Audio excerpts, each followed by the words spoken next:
The Dominion had ruled the Orion arm of the galaxy for 12,000 years. They were an ancient race of conquerors who had crushed hundreds of species under their boots. They owned 1,000 star systems and commanded millions of warships. Every alien civilization in their part of the galaxy knew to bow before them or face complete destruction. They had grown comfortable in their power. They had grown arrogant. They believed that no force in the universe could challenge their rule.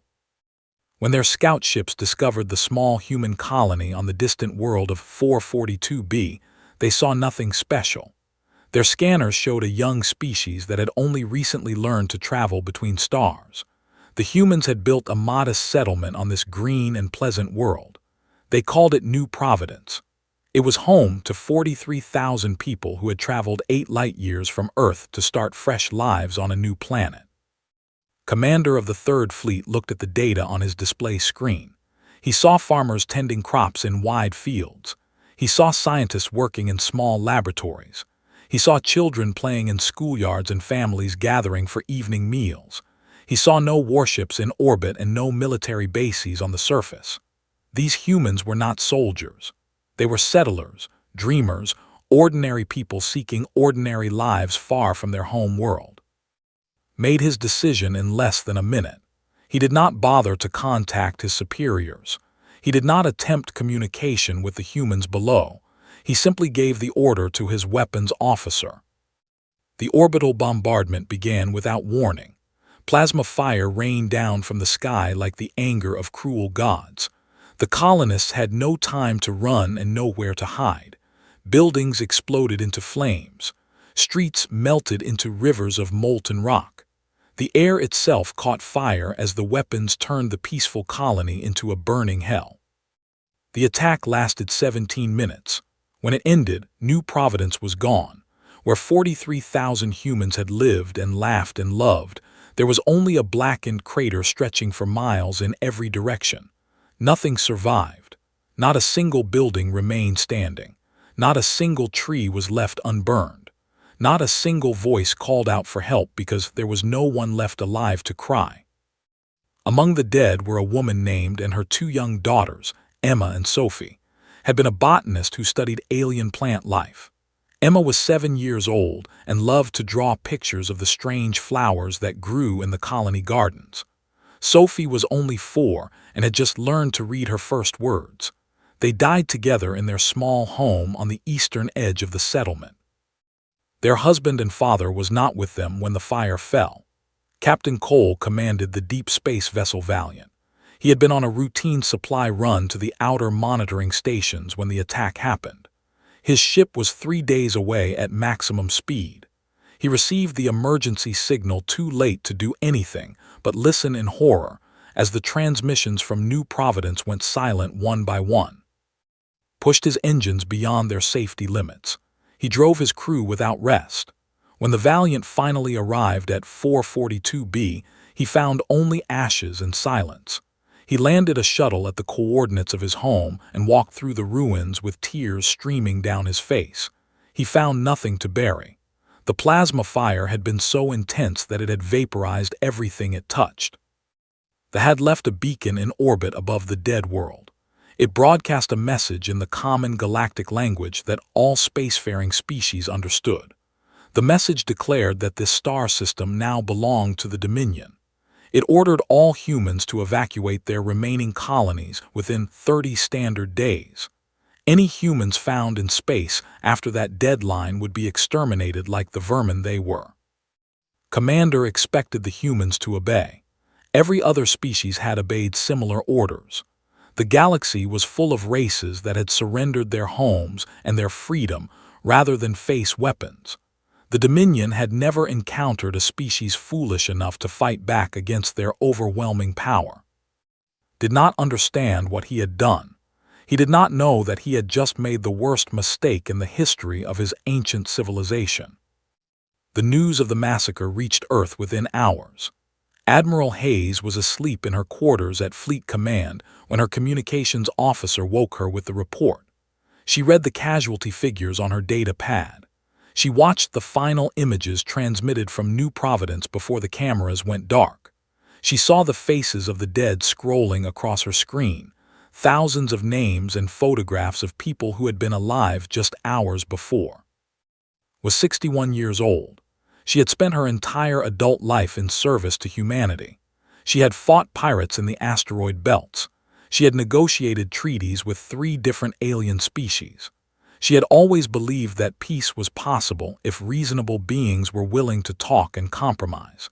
She had dedicated herself to building a future where humanity could grow and prosper among the stars without violence. Now she stood alone in her quarters and felt something change inside her heart. The part of her that believed in peace and compromise went quiet. Something older and darker rose up to take its place. It was the fury that lived deep in the human soul, the rage that had helped her ancestors survive ice ages and predators and wars that stretched back to the beginning of time. She picked up the secure communication line and contacted the United Earth Council. The council members gathered within the hour, their faces grim as they reviewed the evidence of what had happened. Some of them wept, some of them cursed. All of them felt the same fire burning in their chests. The vote was taken at dawn Earth time. Every single member of the council raised their hand in favor. The decision was unanimous. Humanity would not run. Humanity would not hide. Humanity would not bow before these alien butchers who murdered children in their beds. Hayes stood before the council and spoke the words that would echo across the galaxy for centuries to come. "They wanted to teach us fear," she said. "Instead, they have awakened something they cannot imagine. They have made an enemy they cannot defeat, and they will learn that some mistakes cannot be undone." The war had begun. They had conquered hundreds of worlds and enslaved dozens of species. They had seen civilizations surrender without firing a single shot. They had watched entire populations abandon their homes and flee into the darkness of space rather than face the wrath of the Dominion. In all their long history of conquest, they had never seen anything like what humanity did in the weeks following the destruction of New Providence. The transformation happened almost overnight. Across 12 star systems where humans had built their homes, the machinery of peace became the machinery of war. Factories that had produced farming equipment began producing weapons. Shipyards that had built cargo vessels began building warships. Universities that had taught medicine and art and philosophy began teaching tactics and engineering and weapons design. Every human who could work took a job in the war effort. Every human who could fight volunteered for service. Mothers and fathers who had never held a weapon in their lives reported to training centers to learn how to shoot. Grandparents who had retired from their careers came back to work in the factories. Children collected scrap metal and delivered messages, and did whatever small tasks they could to help. An entire species transformed itself into a single unified force with one burning purpose. Lieutenant Commander led the Tactical Analysis Division at Fleet Command. He was a quiet man of 34 who had spent most of his career studying alien species and their military capabilities. Before the attack, his work had been purely academic. Now it became the foundation of humanity's survival. Gathered every piece of information the humans had about the Dominion. He studied their battle recordings. He analyzed their ship designs. He examined their strategies across centuries of conquest. He worked for days without sleep, drinking coffee and staring at screens until his eyes burned and his head ached. What he found gave him hope. They had not fought a real war in over 2,000 years. They had grown lazy and predictable. Their tactics followed the same pattern every time. They would arrive with overwhelming numbers, bombard the target from orbit until nothing was left alive, then send ground troops to occupy the ruins. They had never faced an enemy who could match their technology. They had never developed strategies for fighting equals. They had never learned to adapt because they had never needed to adapt. Presented his findings to Admiral Hayes and the War Council. He showed them the patterns and the weaknesses. He explained how they always protected their supply lines in the same way. He revealed how their communication systems had vulnerabilities that humans could exploit. He demonstrated that their ships, while powerful, were designed to intimidate rather than to fight against capable opponents. "They have forgotten how to be afraid," told the council. "They have forgotten that war is unpredictable. We can use that against them. We can hit them in ways they have never imagined and strike targets they believe are untouchable." Doctor headed the weapons development program at the Mars Research Station. She was 42 years old and had spent her life studying theoretical physics. She had never designed a weapon before the attack. She had never wanted to hurt anyone or anything. But she had also had a cousin living on New Providence, a young man named Daniel who had been an engineer at the colony power plant. Daniel had died in the fire along with his new wife and their infant son. Threw herself into her work with a fury that frightened her colleagues.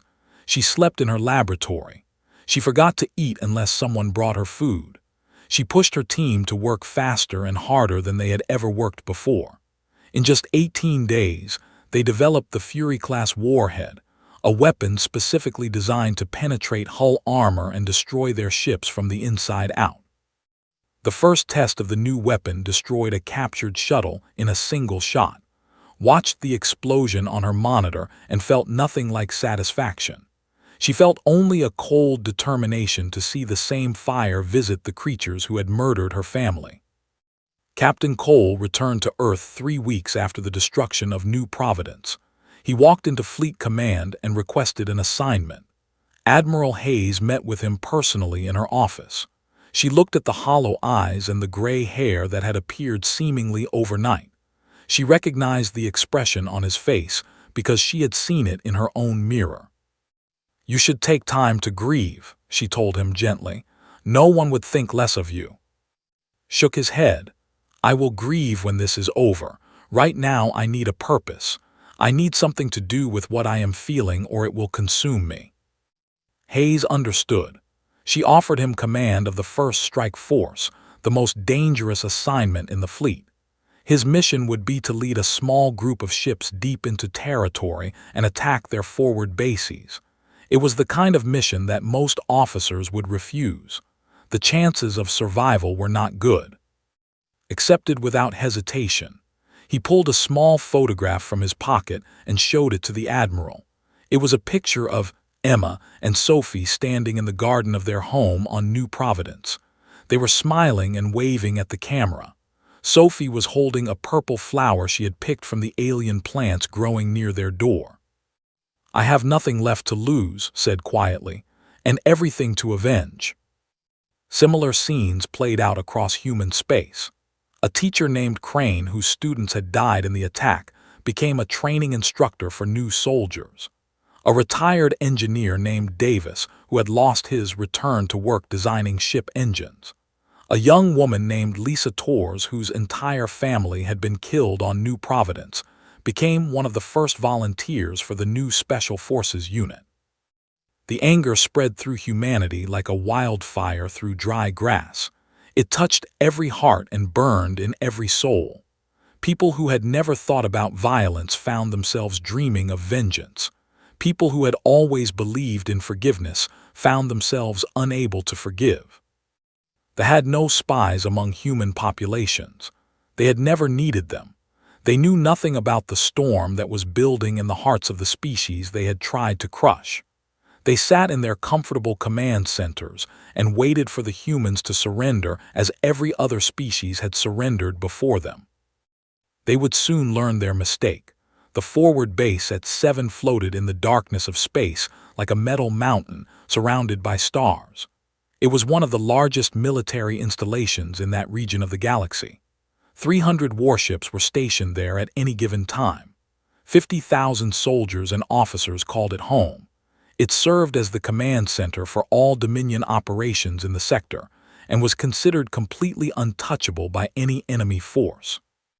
The commanders at 7 detected the human fleet approaching while it was still several hours away. They studied their sensor readings with amusement rather than concern. The human force consisted of only 87 vessels. Most of them were converted cargo ships and hastily armed civilian transports. Even the warships in the human fleet were small compared to the massive cruisers that filled the base hangars. Commander stood in the command center and watched the human ships drawing closer. He laughed at the sight of them, 300 against 87. It was not even a fair fight. The humans were throwing their lives away in a pointless gesture of defiance. Almost felt sorry for them. Almost. He ordered his fleet to form a standard attack formation. His ships moved into position with the slow confidence of predators who knew they could not be challenged. The captains joked with each other over the communication channels about how quickly the battle would end. Some of them wagered on how many human ships would try to flee when they realized how hopeless their situation truly was. Captain Cole stood on the bridge of his vessel and watched the fleet arranging itself before him. His crew worked silently at their stations. There was no fear in their eyes.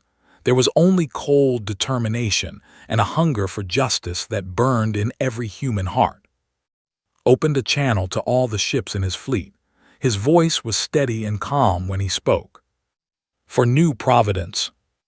The human ships surged forward at maximum speed. They did not fly in the neat formations that they expected. They scattered across the battlefield like leaves in a storm, each vessel moving independently while somehow coordinating with all the others. The gunners tried to track them but found their targets constantly shifting and weaving in patterns they had never encountered before. The first wave of Fury warheads struck the formation like hammers made of fire. Doctor had designed them to seek out the weak points in enemy armor, and they performed exactly as intended.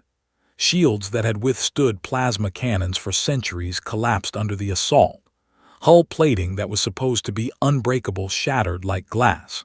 Ships that had seemed invincible moments before began to explode across the darkness of space. Lieutenant Price commanded the destroyer Reckoning. She was 28 years old and had been a cargo pilot before the war. Now she pushed her ship directly into the heart of the enemy formation with a recklessness that bordered on madness. Her vessel drew fire from dozens of weapons, creating openings that the human cruisers exploited with deadly precision. The Reckoning took hit after hit. Alarms screamed through the corridors. Fires broke out on 3 different decks. Crew members died at their stations as sections of the hull were torn away by enemy fire, but kept her ship moving and fighting. She refused to retreat. She refused to give up. Commander watched in disbelief as his fleet began to fall apart around him. This was not supposed to happen. The humans were supposed to be primitive. They were supposed to be weak. They were supposed to break and run at the first sign of resistance. Instead, they were tearing through his ships like wolves through a flock of sheep. He ordered his reserve forces to engage. 200 additional warships powered up their weapons and moved to join the battle. Surely this would turn the tide. Surely the humans could not stand against such overwhelming numbers. But the human captains had studied their enemy. They knew exactly how they would respond to every situation. When the reserve fleet arrived, the human ships were waiting for them. They had positioned themselves near the base fuel storage facilities. When the reserves closed in for the kill, the humans fired their missiles not at the ships but at the fuel tanks behind them. The explosion lit up the sector like a second sun. 30 ships were destroyed instantly. Dozens more were crippled by the blast wave. The survivors found themselves disorganized and confused, easy targets for the human vessels that swept through their broken formation. Back at Fleet Command on Earth, Doctor watched the data feeds from the battle. She saw the numbers changing on her screens as ships went from active to destroyed. 100 gone, 150, 200. The weapons she had designed were doing exactly what she had built them to do. She felt tears running down her cheeks, but did not know if they were tears of grief or satisfaction or some mixture of both. The battle lasted 4 hours. When it ended, 261 warships drifted as burning wreckage among the stars. The forward base at 7 was a shattered ruin, its command centers destroyed and its weapons silenced forever. The 50,000 who had called it home were dead. Human losses stood at 12 vessels destroyed and 7 badly damaged. The Reckoning had survived despite taking 47 direct hits. Lieutenant Price had to be carried off her bridge on a stretcher, unconscious from blood loss but alive. Captain Cole transmitted a message to Fleet Command. His voice was hoarse from hours of shouting orders over the noise of battle. "Mission complete. The base is gone. We are returning home." Admiral Hayes received the report and allowed herself a small, grim smile. It was not a smile of joy. It was the smile of a woman who had just proven that her species could not be bullied or terrorized into submission. The High Command received news of the disaster the following day. They refused to believe it at first. Surely the reports were exaggerated.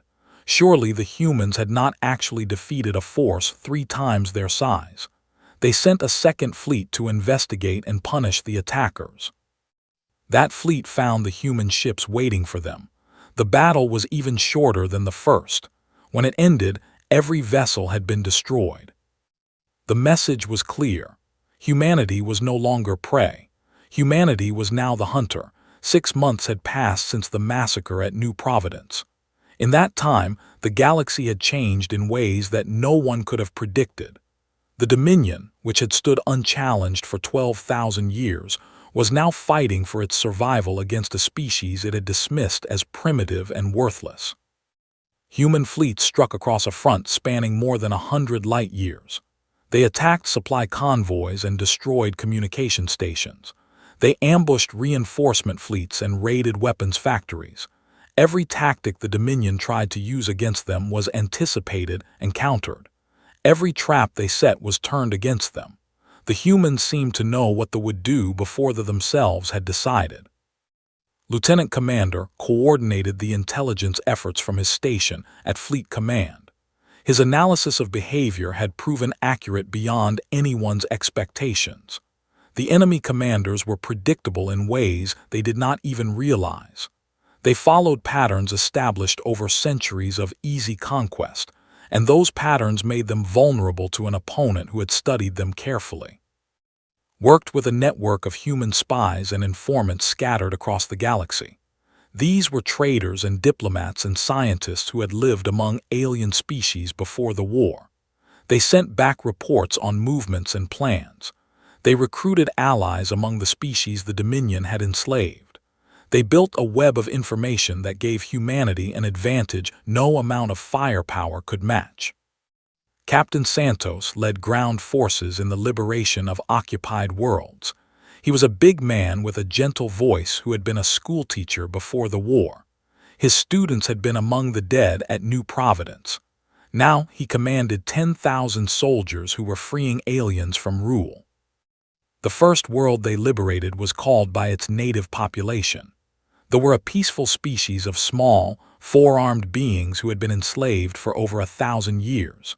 They had served as workers and servants for their masters, forbidden to own property or practice their ancient traditions. When human ships appeared in their sky, they assumed it was simply a new group of conquerors come to claim them. Landed his forces in the main city and found the cowering in their homes, terrified of what the strange new aliens would do to them. He walked through the streets with his weapons holstered and his hands open and empty. He spoke to them through a translation device in a calm and friendly voice. "We are not here to conquer you," he told the frightened faces watching him from doorways and windows. "We are here to set you free." They did not believe him at first. They had never known freedom. They had never met a species that helped others without demanding something in return. But his soldiers proved their words with their actions. They destroyed the garrison without harming any of the enslaved population. They opened the prisons and broke the chains. They distributed food and medicine without asking for payment. An elderly named Merchant Elder approached on the 3rd day after liberation. His fur was gray with age, and his 4 hands trembled as he reached out to touch the human soldier's arm. "Why do you help us?" he asked. "You gain nothing from this. We have no ships, no weapons, nothing to offer you. Why would you fight and die for us?" Looked at the old alien and remembered his students. He remembered their laughter and their curiosity and their dreams for the future that would never come true. Because what they did to your people, they did to ours, he said, and nobody else should have to suffer like that. Word of the liberation spread across the galaxy faster than any ship could travel.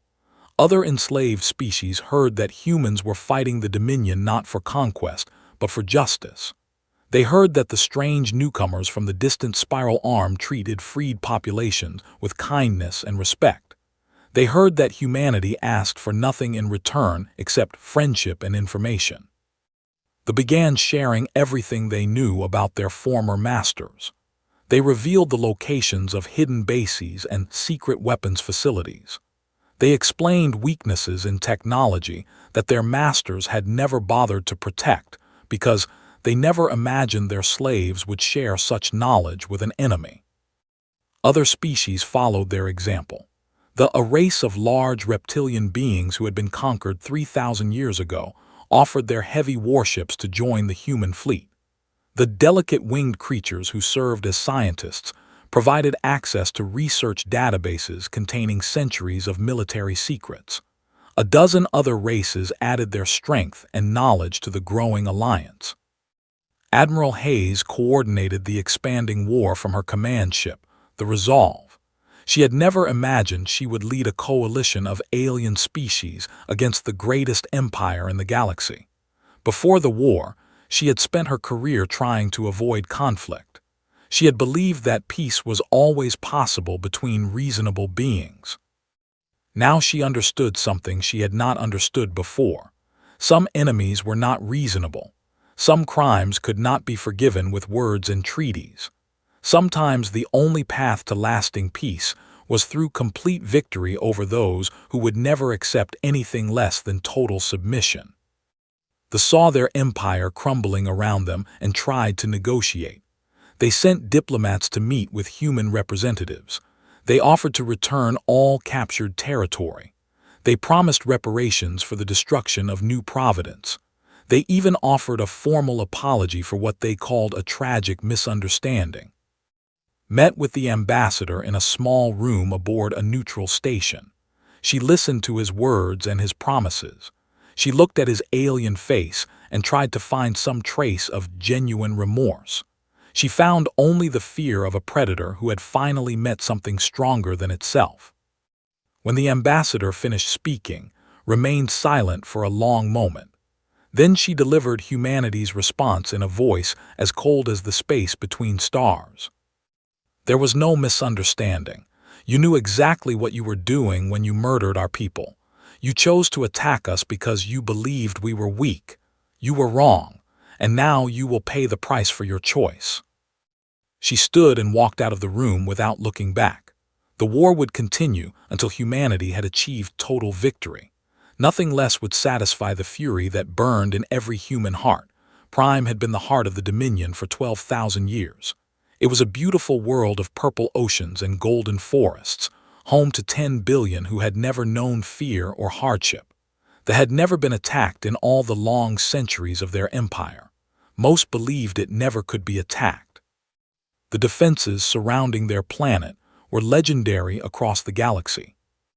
3,000 warships orbited Prime in layers of protection so thick that sensors could barely penetrate them. Orbital battle stations, the size of small moons, watched every approach vector. Planetary shields powered by the energy of their own sun could withstand asteroid impacts without flickering. Ground-based weapons could destroy entire fleets before they came within weapons range. They had built there into a fortress that they believed was absolutely impenetrable. They were wrong. The combined human fleet arrived with 4,000 vessels. Behind them came the allied species who had joined the war against their former masters. Stealth ships slipped through sensor networks undetected. Heavy cruisers added their massive firepower to the human formations.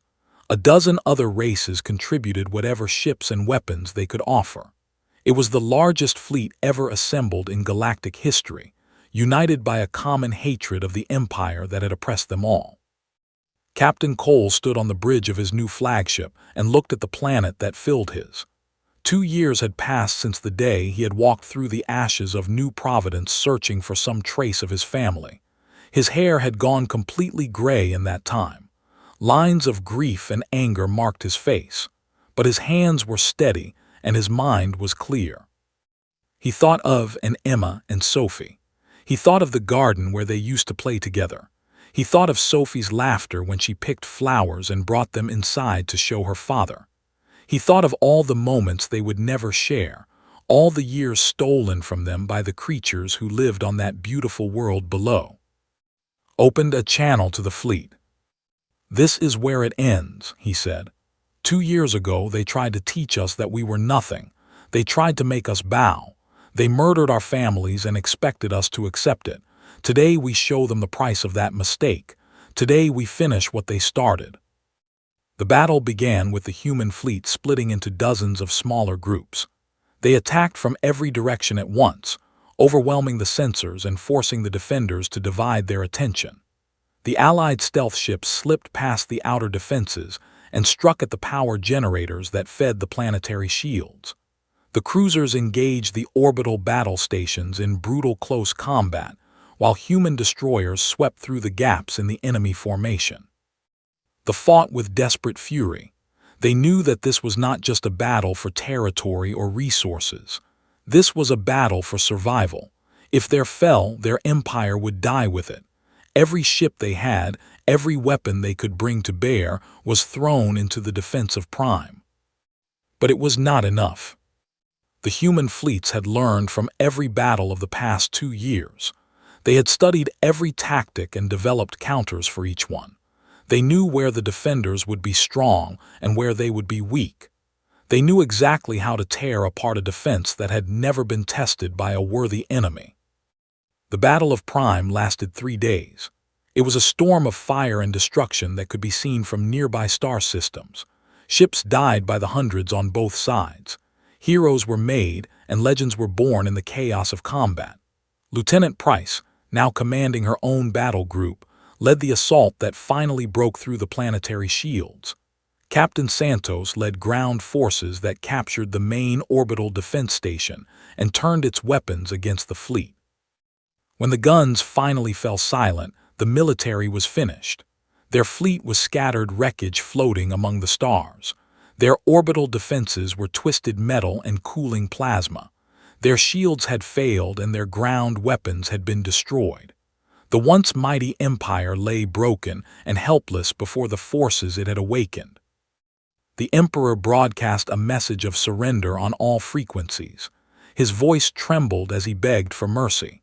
He offered anything humanity wanted in exchange for the survival of his world.